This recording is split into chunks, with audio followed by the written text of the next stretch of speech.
It all began on a bitterly cold night, with snow swirling in the air seemingly out of nowhere. My cell phone pierced the quiet, and as I answered it, I was met with the wrathful voice of my mother-in-law on the other end. "It's because of you that my daughter's in this state," she spat, her anger palpable even through the phone. Face is unrecognizable. It's atrocious. You need to take responsibility. Why did you abandon my daughter? You're despicable. Amy, a 33-year-old woman, lived with my husband Zach, his parents, and an older sister. That single phone call from my mother-in-law at night turned my life upside down. Give me back my lively girl. Why did you do something so horrible? I swear I'll make you pay for this. I'll never forgive you. My mother-in-law's words poured like venom, making no sense out of shock. Mother-in-law, please calm down, I pleaded, attempting to console her despite my confusion. But her tirade continued unabated. You have no right to be calm at a time like this. It's all your fault, and yet you have the audacity to say such things. Why didn't you help her? Why did you abandon her? Her accusations echoed loudly, drowning out any attempt at rational conversation. Even as I urged her to speak slowly, it was as if my words fell on deaf ears. The vitriol persisted, fueled by her grief and anger. Eventually, my father-in-law took over the phone, his tone slightly calmer. Amy, I hope you understand what you've done. Do you understand the state our daughter is in now? Fortunately, her life is not in danger, but she has severe injuries. Why did you let her suffer like this? Feeling utterly bewildered, I confess, Father, I'm sorry. I really don't understand what you two are talking about. What on earth happened? His response left me dumbfounded. My sister-in-law, a single mother, lived with her young child just a 20-minute walk from our home. She had been dating the young boyfriend who frequently visited, a fact that shook me to my core. I had learned from Zach that he had a quick temper and had often resorted to violence against my sister-in-law. Apparently, his mood was particularly sour last night, and my sister-in-law endured more brutality than usual. Feeling their lives were in danger, she fled the house in a panic, clutching her child tightly as they disappeared into the falling snow. With nowhere else to turn, she thought of her brother, who lived nearby, and ran desperately toward our house, seeking refuge. She rang the doorbell, and I, being home at the time, answered. She stood there, her face bruised, gasping for breath, holding her child, the only clothing she had. Anyone could see at a glance that something was terribly wrong, but Zach showed no concern for his own sister. Instead, he appeared irritated and said, "If I let people in without permission, Amy will get mad." "Sorry, but can you go home? She's scary when she's angry. You understand, right? Please leave." With that, he turned her away. My sister-in-law couldn't believe her brother's callousness, but she was in immediate danger and needed to find somewhere to hide. In tears, she begged him to at least lend her money for a hotel. But Zach's response was even more shocking. "There's no way I have that kind of money. There's money in the house, but there's no way Amy would let me use it without permission. If I did something like that, she'd divorce me. Sorry, but could you try somewhere else? It's cold, so I'm going in. See you." And with that, he closed the door, leaving my sister-in-law and her child in utter despair. They trudged back through the snow, fearing they would freeze to death, and reluctantly returned home, only to face even worse violence from her enraged boyfriend. She was beaten until her face was unrecognizable, and her child was kicked until losing consciousness. She tried to stop him by clinging to her boyfriend, but the violence only escalated, and her screams echoed through the neighborhood along with the sound of breaking dishes and destruction. A passerby, alarmed by the commotion, reported it to the police. Afterward, my sister-in-law and her child, battered and collapsed, were found and immediately rushed to the hospital in an ambulance. Though conscious, they were severely injured and required hospitalization with a prognosis of 1 month for full recovery. I arrived home late last night due to work, and my sister-in-law hadn't shown up by then. If I had been there, I would never have turned her away. Had I seen her in that state, I would have deemed it dangerous, let her in, and promptly called the police. It bewilders me why my in-laws believe I turned her away. Despite the shock of such a terrible incident happening to my sister-in-law, I couldn't grasp the reality of my in-laws blaming me. I felt deeply confused, especially under my father-in-law's relentless accusations. I knew I had to clear up the misunderstanding. Frantically, I explained that I wasn't home when my sister-in-law came by. I had been working late at the cafe run. If I had been home, I would have noticed her unusual behavior and let her in. I would never turn her away. Please give me some time to figure out what happened. Although he wasn't convinced, he seemed to cool down and hung up the phone. That day, I was working late at my cafe, developing a new menu. I had informed Zach about the expected time I'd be home, but I ended up working longer. I missed the last subway and had to take a taxi, not arriving home till past midnight. When I got home, I saw Zach, but he didn't mention a thing about his sister. I was confused about his actions. However, when I confronted him after he came home from work that night, his response was shocking. I could tell something was wrong when she showed up, but I was just about to enjoy my beer, and it was cold outside, so I wanted to close the door quickly. Plus, I didn't think there was anything I could do about it. I couldn't hide my anger at his selfish excuse. Didn't you feel anything seeing her like that? Why couldn't you at least let her in? She's been through a lot since you turned her away. When I detailed his sister's current condition, he justified himself by saying, "Remember how you used to complain when my parents dropped in without notice? I thought I was being considerate by not letting her in, thinking you wouldn't like it. What did I do wrong?" It turned out he had assumed that I would be bothered if his sister showed up unannounced and turned her away. I asked him another question. "Why did you lend her any money? You could have done that much, couldn't you?" He responded, "I was taken aback when she asked for money. I was short on cash right before payday, having recently lost money playing slots, and I hardly had $10 in my wallet.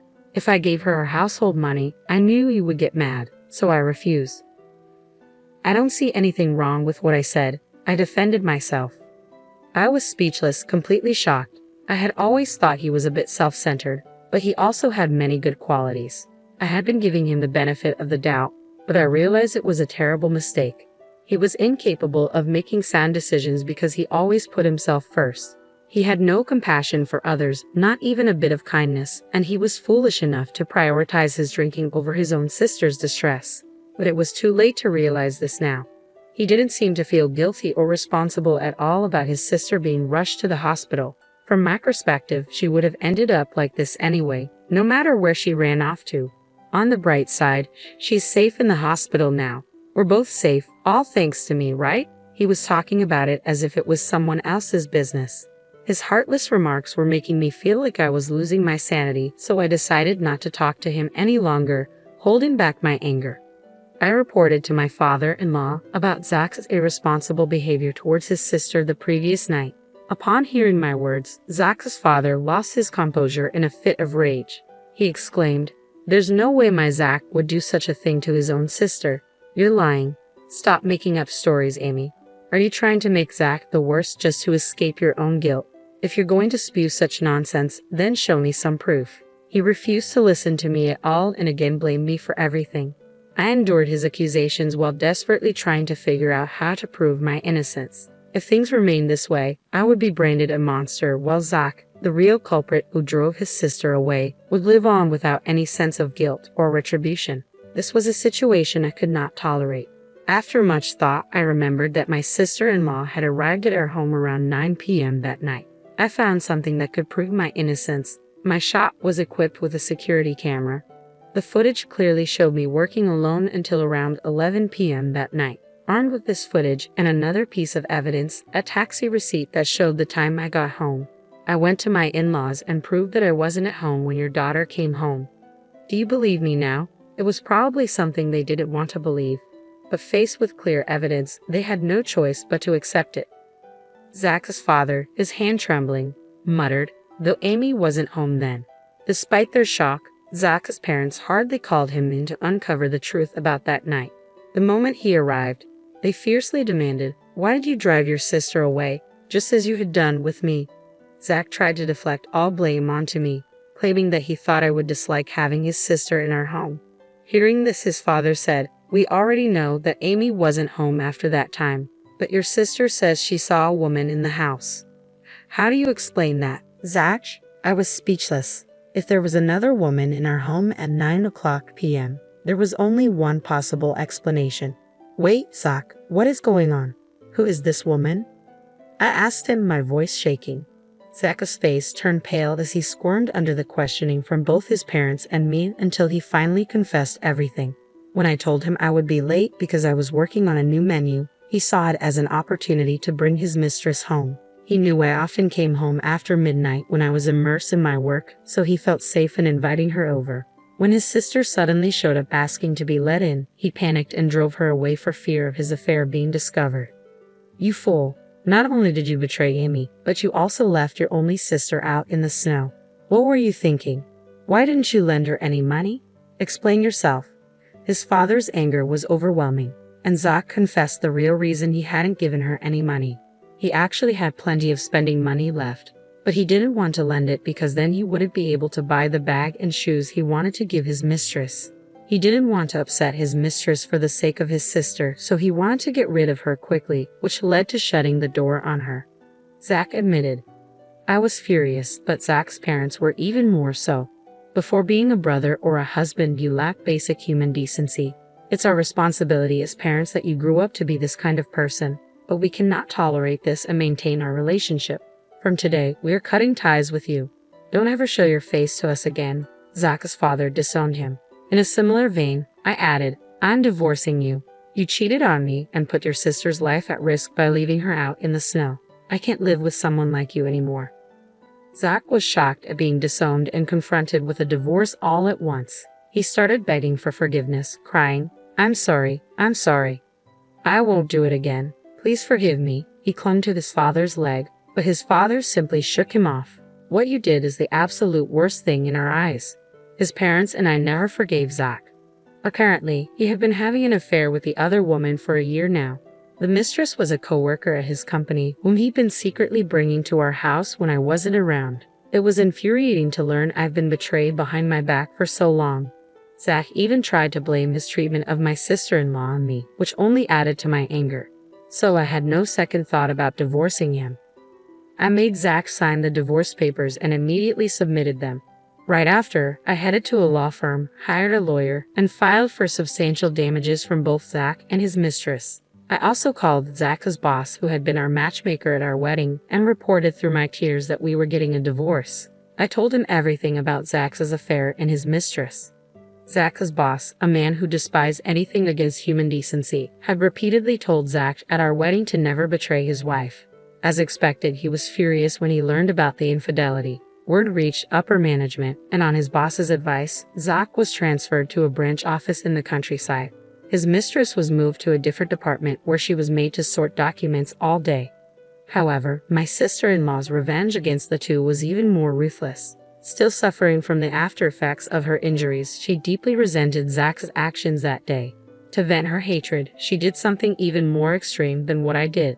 By coincidence, she was working at one of Zach's company's clients and knew some of Zach's colleagues. Using her connections, she revealed and spread within the company the cruelty she and her child had suffered that day. The company's employees, who had thought the divorce was due only to the affair, were shocked to learn the truth. Zach's abandonment of his own sister to cover up his affair was a huge shock to everyone in the company. The rumor quickly spread throughout the company, and Zach was universally suspected of being a terrible human being. Once he was ostracized by everyone, his work was impacted, and after a while, he was demoted. He couldn't stand being avoided by everyone and found it hard to continue working at his new posts, so he ended up quitting. To pay me the high alimony, he drained his savings and is still paying me by working live-in part-time jobs. Almost all his salary goes towards the payment, and I've heard he can't even afford a coat for winter and shivers in thin t-shirts. As for the mistress, she stubbornly clung to her job amidst the judgmental glances of her co-workers, despite my demand for damages after consulting my lawyer. I decided to ask her parents for the payment. When her parents learned about it, they were shocked and immediately made their daughter pay the full amount. After confirming the facts, I kept receiving calls from her, which I never answered, but she left numerous abusive messages in my voicemail, saying, "Why did you tell my parents? I had to go into debt to make the payment. My life is ruined because of you." As I found it unbearable, I sent these messages to her parents. I received an apology letter later promising they would never let their daughter trouble me again, and the harassing phone calls stopped. As for my sister-in-law, her abusive boyfriend's actions became a police matter, and she was able to file for damages for her injuries. It had been tough, but she finally managed to break up with him. My in-laws and sister-in-law apologized to me for initially suspecting me and for Zach's infidelity. Of course, both were painful experiences for me, but I could understand their outrage and loss of composure when they saw their daughter taken away in an ambulance after such severe abuse. After all, Zach's affair wasn't their fault. I didn't hold a grudge against them. On the contrary, I wanted them to properly heal the emotional wounds of my sister-in-law and her child who had such a terrible experience. If I were in their shoes, I'm sure my parents would have reacted the same way. Furthermore, my in-laws and sister-in-law are fundamentally decent people. Now that I've divorced Zach, I'll probably never see them again as they are now strangers to me. But I sincerely wish them well and hope they take care of themselves. I moved closer to the cafe run since it's within walking distance. I no longer have to worry about the last train, and I can devote my time to coming up with new menu ideas. Though I was thrown around by unexpected events, I probably wouldn't have been happy if I continued to be married. There are things one must never do as a human being. I firmly intend to always keep that in mind and live a life I can be proud of. That's what I strongly believe.